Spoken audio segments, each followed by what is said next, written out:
സെബിയമോൾക്ക് അറിയാവോ എന്തിനാ അങ്ങനെ വെച്ചേക്കുന്നതെന്ന്? കൃഷ്ണന്റെ പടം തിരിച്ചു വെച്ചേക്കുന്നത് എന്തിനാണ്? സാറേ എടാ, നമ്മുടെ വീഡിയോസ് ഒക്കെ ചെയ്യുന്നത് നമ്മൾ ഈ ഒരു വീട്ടിനകത്ത് വെച്ചിട്ടാണല്ലോ ചെയ്യുന്നത്. അപ്പൊ വീഡിയോസ് ചെയ്യുന്ന സമയത്ത് നമ്മുടെ ഈ ബാക്കിൽ ഇരിക്കുന്ന കൃഷ്ണനെ തിരിച്ച് ഇവിടെ ഇങ്ങനെ വെച്ചിട്ടുണ്ട്.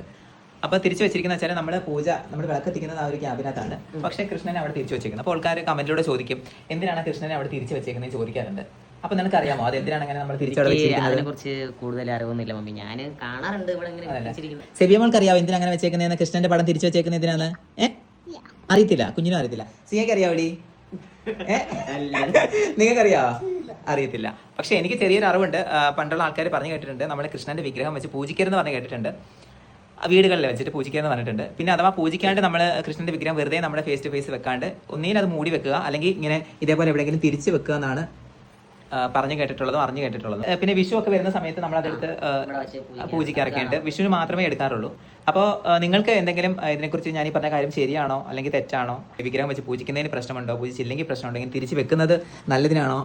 അതിൽ വേറെ എന്തെങ്കിലും പ്രശ്നമുണ്ടോ എന്നൊക്കെ നിങ്ങൾക്ക് അറിയാവുന്ന അറിവ് നമ്മൾ കമന്റിലൂടെ രേഖപ്പെടുത്തുക. എനിക്കറിയാവുന്ന ചെറിയൊരു അറിവ് നിങ്ങൾക്ക് പറഞ്ഞു തന്നേ ഉള്ളൂ. അപ്പോൾ ഓക്കെ, ബൈ.